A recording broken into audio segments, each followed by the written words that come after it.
You're listening to Level Up with Wondr, a podcast where we take listeners on a journey through the exciting world of gaming, tech, and innovation. Join the Wondr Nation team as we talk with a diverse group of pros who have taken their skills to the next level. I'm Trinity Shaw, Wondr Lab's apprentice at Wondr Nation. Welcome to another episode of Level Up with Wondr. This episode is being recorded in the month of June, which is Pride Month. In observation, we're highlighting LGBTQ+ leaders in gaming.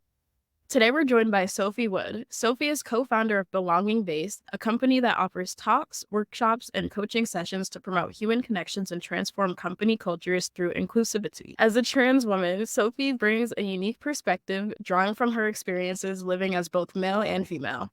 She is dedicated to creating psychologically safe and inclusive spaces that foster a sense of belonging for everyone. Sophie has worked in the UK Police Service, where she transitioned and became an advocate for trans inclusion. She joined the online gaming industry, where she worked in various roles, including customer service, fraud investigation, AML, and more.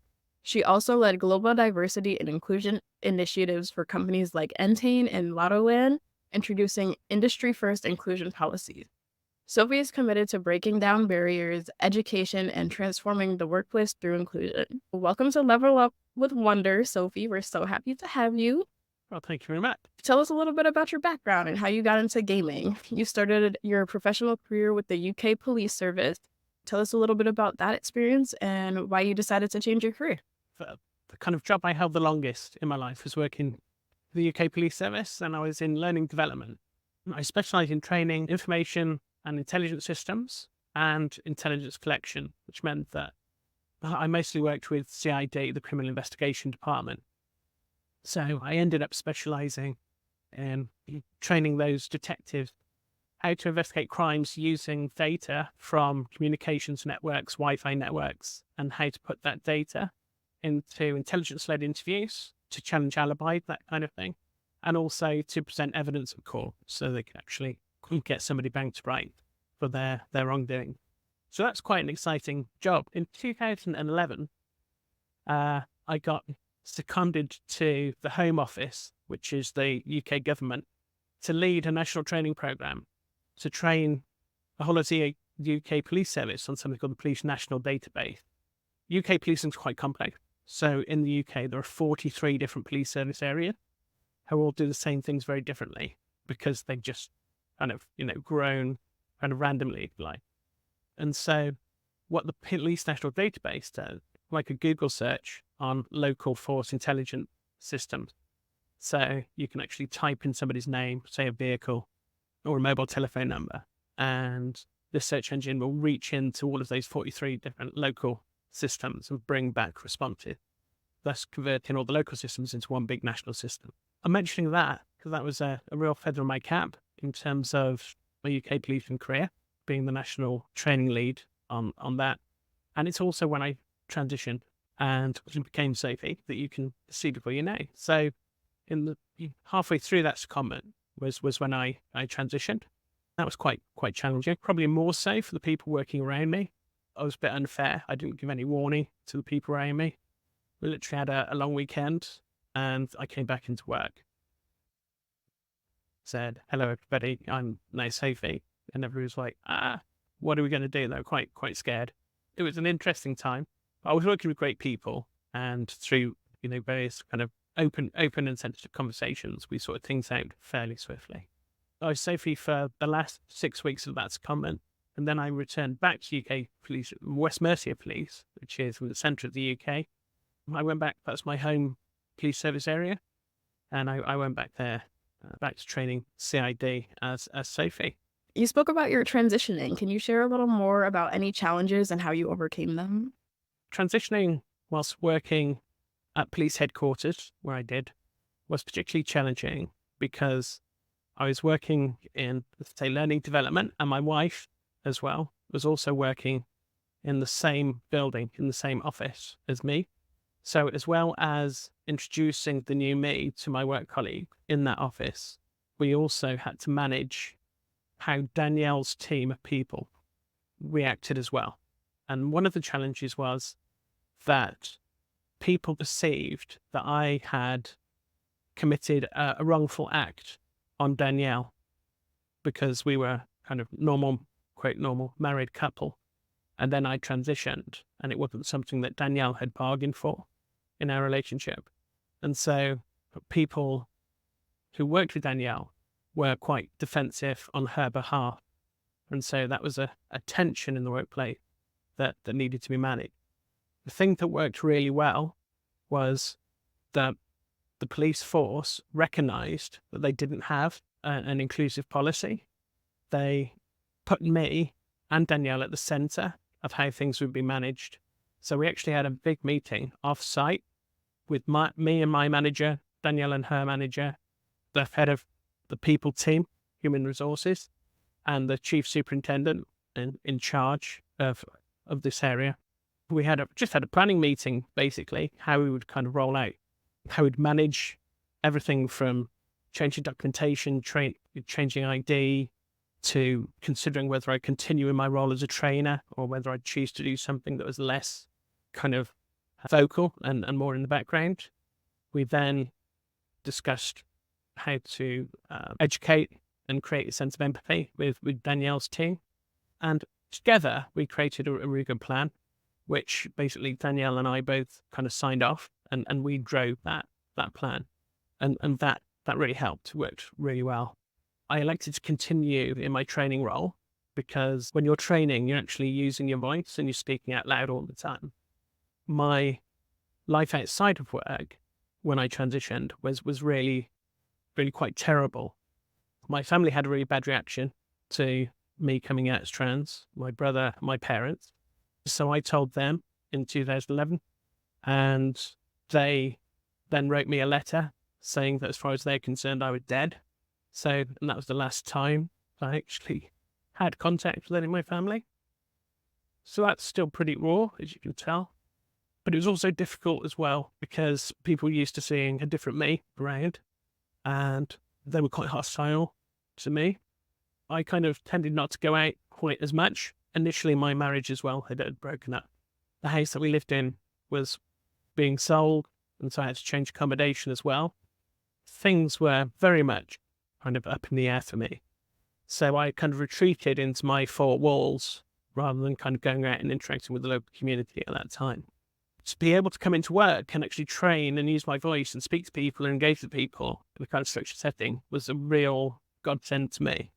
And so when I actually came into work, it actually felt like a safe haven to me. So even though I didn't have unified good reactions from my colleagues and wider colleagues, I did have sufficiently good reactions and enough support for me to actually continue in my job and actually then begin to thrive in it once again. It's amazing that you were able to find support, at least that you worked. When you started working in gaming, you had already transitioned. What was that experience like? So that was one of the scariest. My first day working for what is now Entain in Gibraltar was really scary because I didn't know how people were going to react to me. It's a brand new industry. I knew kind of very, very little about it. The reason for me moving to Gibraltar to work in online gaming was personal reasons. I mentioned earlier that my relationship with my wife had broken down because of the transition. It wasn't what she was bargaining for. What we did was we enabled Danielle to leave the relationship by kind of moving her from the UK to Spain. So we live in Spain and work in Gibraltar. I helped Danielle with that move. We drove down together to Spain from the UK. We got Danielle settled in. And then 2 weeks later, I flew back to the UK. And as Danielle tells the story, at that point, she realized she'd made a mistake and that she was actually in love with me as a person and we wanted to be together. So we then spent the next 18 months trying to get me a job in Gibraltar to actually come out and join Danielle in Spain. It was a big deal when the moment actually arrived. And it'd been difficult finding a job in gaming because culturally at the time, particularly in the gaming companies in the Gibraltar jurisdiction, weren't really great at recognizing transferable skills.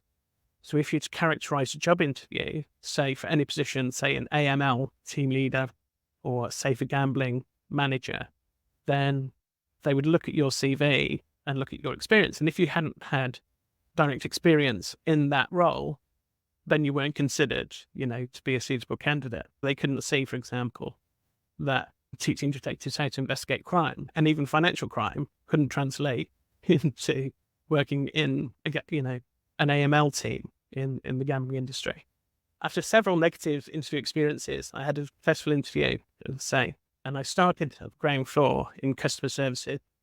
Say it was a big day, my first day, but I was really lucky. I just joined a really great kind of cohort of people. We're all joining on the same day, and we just really hit it off. We created a car share to get in and out of work. There's like 5 of us going in and out every day, which helped create those bonds. I had a really positive training experience within that cohort, and that led to a really positive experience in customer services, working for Gala Coral, as it was then, which has now been subsumed by Entain. That positive experience was purely down to the people around me. And that's twice I've mentioned good experiences and referenced my immediate teams. That's really significant because my kind of success and my enjoyment and my thriving at work is entirely dependent on the people that I have around me. Not many people, let me put it in this context, not many people meet a trans person. So they don't really kind of get how we're just normal human beings. So they get influenced by kind of the media narrative, which is often completely false. And, loads of fear is created around trans people. And that's most people's kind of experience. But when I'm actually working with a team of people day in, day out, literally that ignorance disappears in the first 30 minutes of meeting. And then from that moment forward, we just have normal interactions as co-workers. We develop relationships as anybody else would do because they're normal human beings and I'm a normal human being. So there's actually, in reality, no barriers to those relationships forming. That happened when I was working at the headquarters in the police service, and that happened, fortunately, when I started working in the gaming industry as well. That's something that I talk about a lot when I talk about creating inclusive culture in the workplace, is it's the people around you, it's the people in the teams that you work with, it's the people who manage those teams that actually create your culture. That's been my absolute real experience in both workplaces. How has your personal identity as a transgender woman and your experiences influenced your career path and advocacy work, particularly in developing inclusion policies for marginalized communities? Okay, that's a really good question. I think one of the negative things about the way I'm treated as a trans woman is being treated as other. So quite a lot of people perceive my identity as less than human. And so you get the term othering. That's, I've experienced that a lot. When you're in a room with somebody, for example, and you get a sense that you are being tolerated by somebody who's obviously got a problem with you, and you can pick up on that in the atmosphere in a room. It's an absolutely awful sensation because, from my perspective, I'm like, how dare anybody tolerate me? I'm not here to be tolerated. I've got as much right to be in this room, as anybody else did. That kind of treatment, that othering, really has an impact on you as a member of a minoritized group. And I recognize that this experience will have been experienced by other people in other minoritized groups. So, including people of color, people of different sexual orientation, people of different religious faiths to the majority, people who are differently abled or neurodivergent. All of those kind of differences have this one thing in common, that they are different from, the supposed majority of people.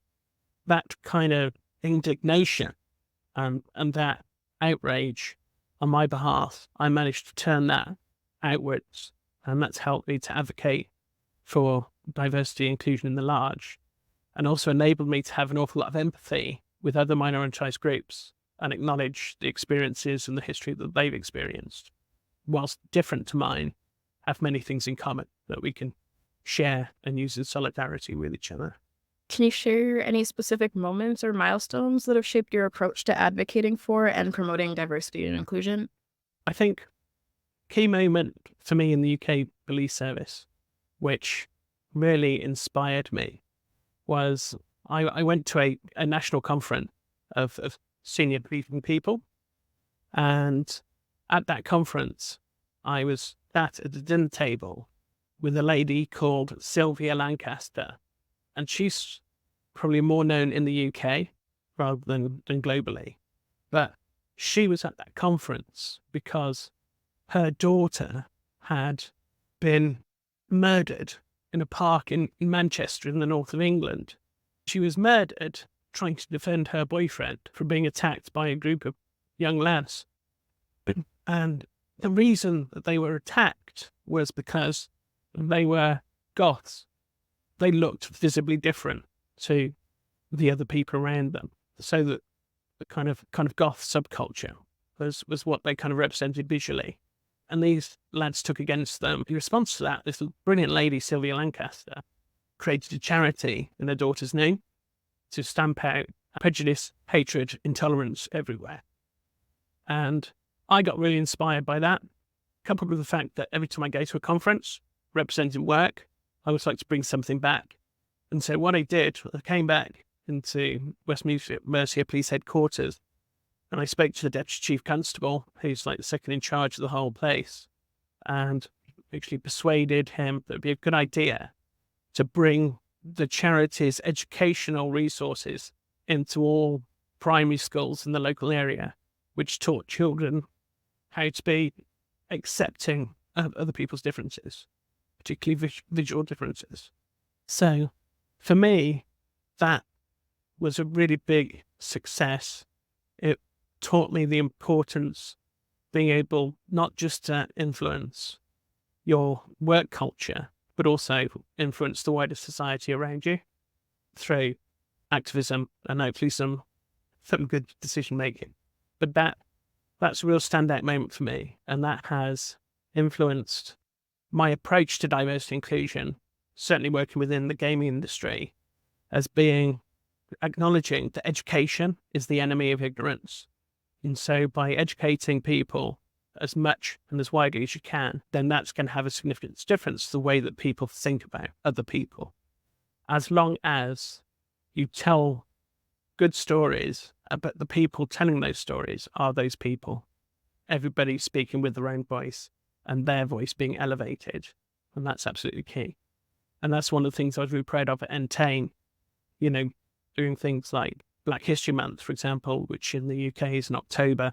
I'd reached out to all of our Black colleagues in the UK and in Gibraltar. And I actually got those people to share stories that they were happy with, but also to share their experience in their communities. The biggest highlight of that was one of the guys that worked in learning and development with me was actually a former teacher. And in his local community, he had created an online platform for including Black people in UK history for children because he recognised it wasn't in the curriculum because Black people were excluded from teaching, the stories in UK education. I interviewed him about that project, and he got the opportunity to speak about that to the whole of Entain. And then the company ended up actually investing in that project and contributed a lot of the funding to enable that platform to exist in the Greater London area. I love that you've taken your personal journey and transformed your passion in a way to help others through policy. Did you face any challenges in trying to develop policies over the course of your career?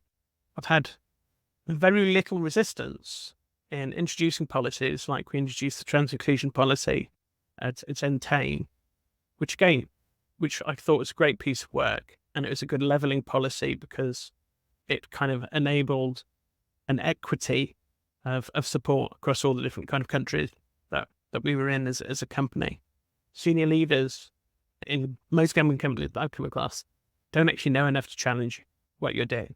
So as long as you're not spending or intending to spend huge amounts of cash, then you very much get a kind of free rein to develop the policies that you want to develop. What I'll say about policies, and it's a good question, is that I've had some great working experiences in companies that don't have any policies in place. And I've had some really bad working experiences in companies that do have policies in place to slightly protect people. So again, it brings me back to something I'm passionate about, and that is It's the culture of your company that matters to people's lived work experience. Policies have their place. They are useful, but they're not the main feature. It's amazing what an incredible impact you've been able to make, and you are continuing to make impact through your company Belonging Base, which you recently founded. What was the inspiration behind this consultancy, and what are some of the offerings? The company it's Danielle, my wife, and myself. We created it, and it's a combination of our lived experience in the workplace, both in the private sector and in the public sector. So when I say public sector, that's a UK reference to kind of working for the government department. It's based on our learnings through our work experience. So, for example, me as a transgender woman, it uses all of those experiences, but also our experience working in kind of people teams, human resources, working as diversity and inclusion, belonging professionals. We think it cuts right to the heart of what makes a difference for people's working lives, as I say, is actually working with companies to influence the culture that they have. So there's a great American former basket player I'm a huge fan of called John Amici, and one of his famous quote is, "Your culture is your least tolerated behavior." And we kind of almost like live that as a mantra. It doesn't matter what values you have on your walls or what policies you've got in place. It's the way that you kind of are treated by the people around you that actually makes you feel good or bad about being in the workspace. We recognise that the hard work that needs to take place to improve the inclusion in companies is actually making people better people, managers better managers, changing the conversations that people have, creating teams where there are psychologically safe spaces for people to voice their opinion without fear of being shut down, safe spaces where people can make mistakes without fear of being punished, spaces where everybody gets heard. That's the kind of environment that we're trying to create in all the companies that we work with. A large part of that, in terms of offerings that we do, is actually talking about things like mental health in the workplace. Mental health is something that we all have. It's a gateway to bringing everybody on a journey together. One of the things that is problematic with your typical kind of diversity inclusion approach is, so typically you'll have diversity inclusion in departments and companies, and you'll have all these kind of monthly celebrations, day celebrations for different minorities, which in and of itself is great work. But it's almost like the diversity paradox is those activities can be almost as exclusive as they are inclusive. And one of the reasons, and this is something that Danielle and I have recognized over the last 20 years, is the dial hasn't moved as much as it should have done for, diversity, equality and inclusion. There's something of an echo chamber about the whole corporate D&I movement. So you've got people with great intentions, great minds, great thoughts and great deeds, but always addressing the same people who really get diversity and inclusion.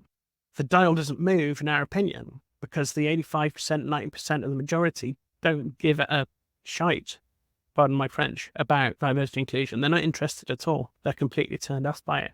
But those are the hearts and minds that you actually need to change to actually make a difference to people like me, who was a minoritized person in the workplace. And so by focusing on subjects like mental health, by focusing on human behaviors that we all have in common, then we actually manage to bring everybody on the journey. And the end result are the same outcomes you want to achieve by your traditional diversity inclusion work. But you're not calling it diversity inclusion work. You're actually tackling the human behavior that underpins it. And you're getting people to contract with each other, how they deal with each other, and actually hold each other to account in terms of their behavior. It's a different approach to diversity, inclusion, and belonging that we're about, a belonging base.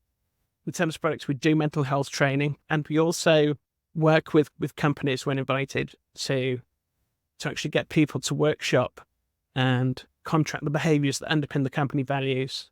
So we take the company values and we say, okay, what do they mean? So what are the behaviors that actually underpin all of those different values? And what does that look like? How does that manifest itself in the workplace? And how do you want that to be? And then we get everybody in a room, from the highest manager in the department to the lowest administrator.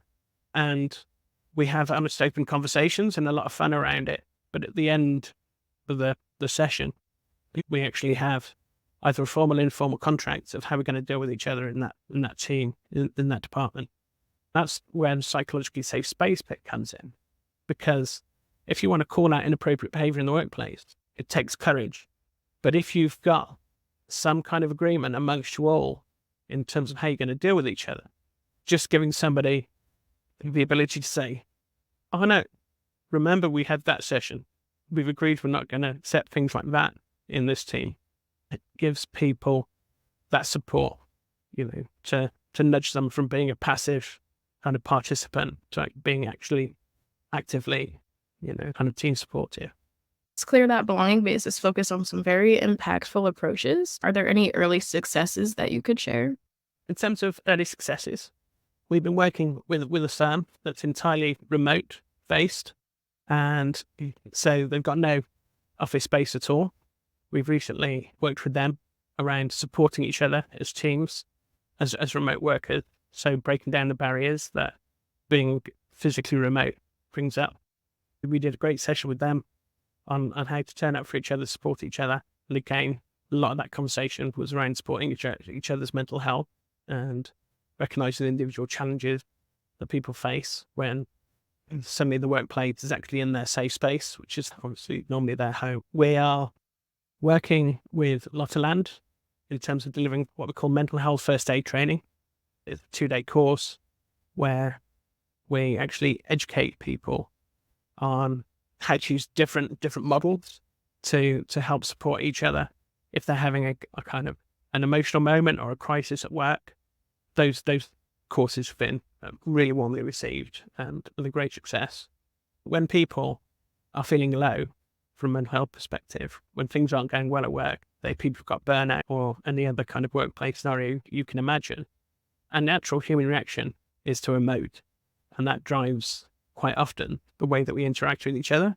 That generates conflict. And sometimes that can be quite destructive.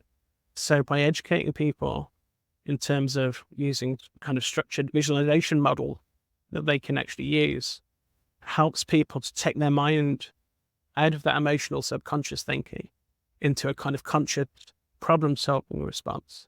It's using a different place of their brain. Then they can actually use empathy with good intent to actually have better conversations to resolve, situations.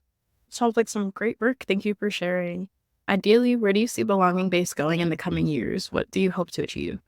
I think we want to achieve a good reputation within the industry for being a consultancy that really is generally there to help people do better work and create great inclusive cultures. That's our main aim. We're quite modest in terms of our aspirations in life. We don't want to kind of grow the company. We don't want to achieve great wealth. We're really happy with our lives and our lifestyle.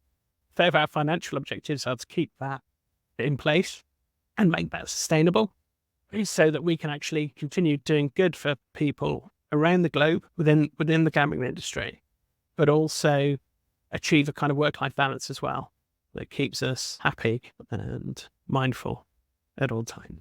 We feel good by doing good, and that's what we're all about at the end of the day, and that's more important to us. It sounds like there's some amazing things to come. Can't wait to see what's in store. If anyone wants to learn more about Belonging Base or work with you, where can they find information and how can they engage? Well, they can check us out on our website, which is www.belongingbase.com. Check out the kind of things that we offer. We call it on our website our superpowers. So using our transgender experience, though Danielle's been on the journey with me as my life partner. So we use that experience, as I say, to help educate and inform and kind of change, hopefully, hearts and minds of people around the trans community. But also check out our kind of mental health provision and our work-based culture packages, such as what we're calling the memorable manager. So how can you be that manager that everybody will look back upon and say, that was one of the best people I ever worked for. We want everybody to aspire to be the memorable manager in their company. So given all that you've done, what have been some of the proudest moments of your career thus far? When I was in the police service, we had an organisation called the National Trans Police Association, which doesn't exist in the UK anymore. It's been made part of a wider LGBTQ organisation. But when I was in the police, we had the NTPA, the National Trans Police Association. And me and two of my colleagues, we wrote lawful guidance on how to deal with people's data when they come into contact with the criminal justice system in the UK. And we also worked with the Home Office to write legal legislation on how to lawfully and fairly deal with trans people in a custody environment if they're kind of arrested or charged with a recordable offence. Having that kind of level of impact was a big wow. One of the best moments for me came from a really dark experience for many people throughout the world. And so I'd say it's dark because the trigger point for that was the said murder of George Floyd. But of course that kind of triggered the rise in the Black Lives Matter movement. We, as senior leaders, wanted to put a response out from the organisation in reaction to those horrific events.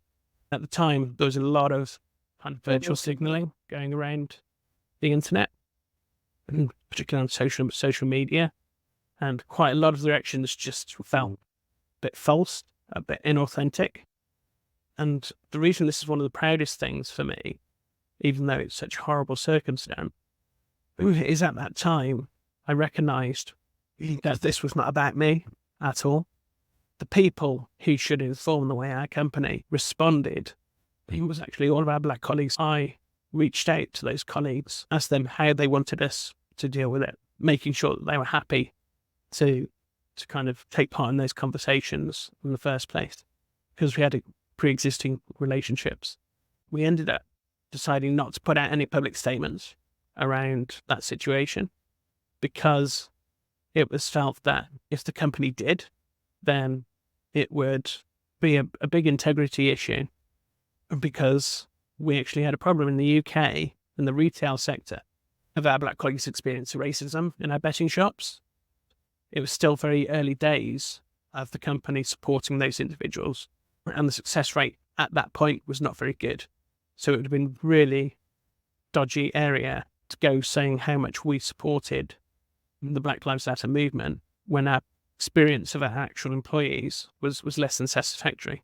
So what we did was we actually internalised our response. So we actually created working groups and work streams to actually improve the lives of our Black colleagues. And I believe that work is ongoing and hopefully successful. It was probably a strange one to pick out, but with hindsight, I'm proud of the way that I dealt with the situation and hopefully created a better work environment other than, just putting a social media response out like many companies did at the time. Some amazing impacts, and those organizations were lucky to have you. What advice do you have for LGBTQ plus community members in the gaming industry that may be feeling isolated or are lacking support? How can they find ways to safely advocate for themselves? I think if you're in that situation and you're feeling really isolated, it's really important to either establish or join pre-existing LGBTQ networks. The purpose of the kind of working networks are there for people to be there for each other and support each other and actually have conversations about things that matter. I've worked with companies that have set up pride groups and they haven't flourished at all. They've just kind of died because they weren't actually needed. Priority for anybody in that situation is don't be alone. Reach out, whether it's within your organization, whether it's without your organization.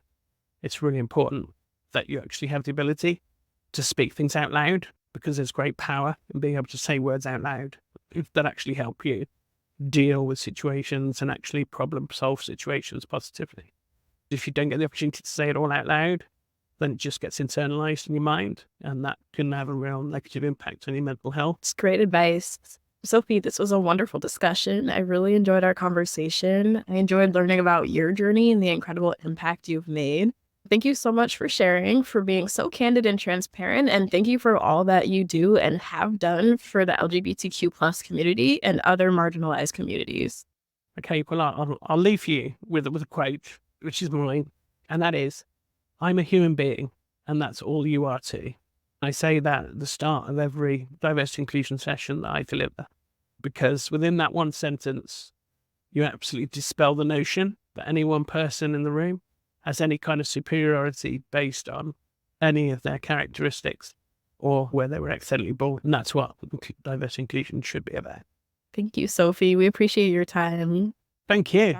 Thank you for listening to Level Up with Wondr. Visit wondernation.com/level up for more podcast episodes about how we're reimagining the gaming entertainment industry. Want to level up your business? Visit our contact page at wondernation.com to inquire about our strategic consulting or management services.